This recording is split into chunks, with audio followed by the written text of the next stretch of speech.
আজকের রেসিপি নরম তুলতুলে ও স্পঞ্জি দু কালারের রসগোল্লা।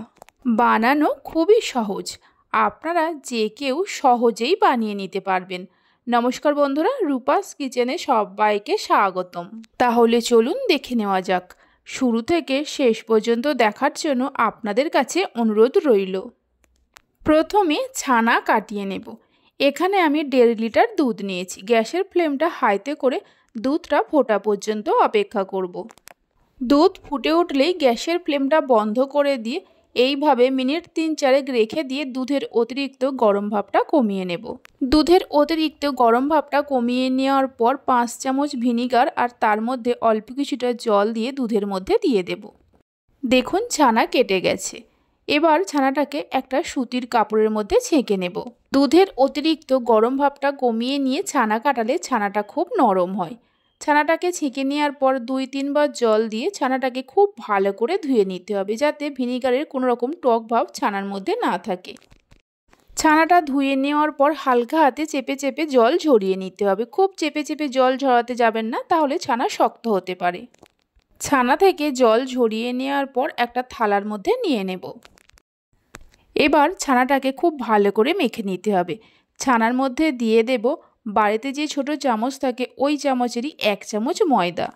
1.5 লিটার দুধের ছানার জন্য এখানে 1 চামচ ময়দা দিতে হবে। এইভাবে ছানাটাকে খুব ভালো করে মাখতে হবে, প্রায় 8 থেকে 10 মিনিট ধরে। কিছুক্ষণ মেখে নেওয়ার পর আপনাদের দেখাচ্ছি। প্রায় 8 থেকে 9 মিনিট ধরে মেখে নিয়েছি। দেখুন ছানাটা একটা ডোতে পরিণত হয়ে গেছে। এবার ছানাটাকে 2 ভাগে ভাগ করে নেব।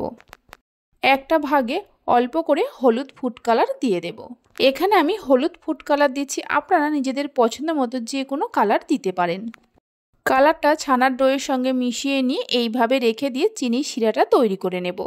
কড়ার মধ্যে দিয়ে দেব 1 বাটি চিনি। যে বাটি মেপে চিনি নিয়েছি ওই বাটিরই 4 বাটি জল দিয়ে দেব। ওজন হিসাবে 300 গ্রাম চিনি আছে। ফ্লেভারের জন্য 3টে এলাচকে ফাটিয়ে নিয়ে দিয়ে দেব। গ্যাসের ফ্লেমটা হাইতে করে চিনিগুলো মেল্ট হওয়া পর্যন্ত অপেক্ষা করব। চিনিগুলো মেল্ট হতে থাক, ততক্ষণে যে ছানার ডোটা মেখে রেখেছিলাম তার থেকে ছোট ছোট করে লেচি কেটে নেব। সাদা ছানার ডো থেকে যতগুলো লেচি কেটেছি হলুদ ছানার ডো থেকে ঠিক ততগুলো লেচি কেটে নিতে হবে। তারপর দুটো লেচি একসঙ্গে হাতের মধ্যে নিয়ে পাকিয়ে গোল বলের মতো করে তৈরি করে নেব। দেখুন ঠিক এইরকমভাবে সবগুলো ছানার বলকে তৈরি করে নিতে হবে। এইভাবে একবার রসগোল্লার রেসিপিটা বাড়িতে বানিয়ে দেখতে পারেন। আশা করি সবাই খুবই পছন্দ করবে। আর বাড়িতে বানালে খেয়ে আপনাদের কেমন লাগলো অবশ্যই আমাকে কমেন্ট করে জানাবেন। সবগুলো ছানার বল তৈরি করে নেওয়া হয়ে গেছে। এদিকে চিনিগুলোও মেল্ট হয়ে গেছে। ফুটন্ত শিরার মধ্যে ছানার বলগুলো একটা একটা করে দিয়ে দেব। ছানার বলগুলো চিনির শিরার মধ্যে দেওয়ার পর গ্যাসের ফ্লেমটা হাইতে রেখে ঢাকা দিয়ে 10 মিনিট প্রথমে জাল দিয়ে নেব। 10 মিনিট পর ঢাকা খুলে দেখাচ্ছি। দেখুন মিষ্টিগুলো সাইজে অনেকটাই বড় হয়ে গেছে। একটা চামচ দিয়ে হালকা হাতে একটু নাড়াচাড়া করে নেব।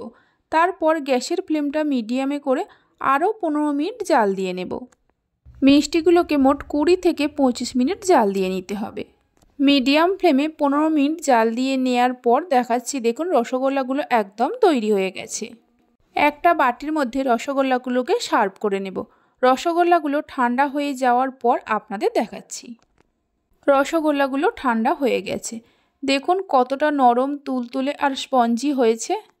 রেসিপি ভালো লেগে থাকলে অবশ্যই একটা লাইক করবেন, বন্ধুদের সঙ্গে শেয়ার করবেন।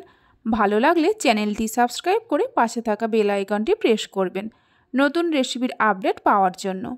একটা রসগোল্লাকে কেটেও দেখিয়ে দিচ্ছি। দেখুন রসগোল্লার ভেতরটা কত সুন্দর হয়েছে। আশা করি দেখে নিশ্চয়ই বুঝতেই পারছেন। তাহলে চলুন ভিডিওটা আমি এখানেই শেষ করছি। আপনারা সবাই ভালো থাকবেন, সুস্থ থাকবেন। ধন্যবাদ।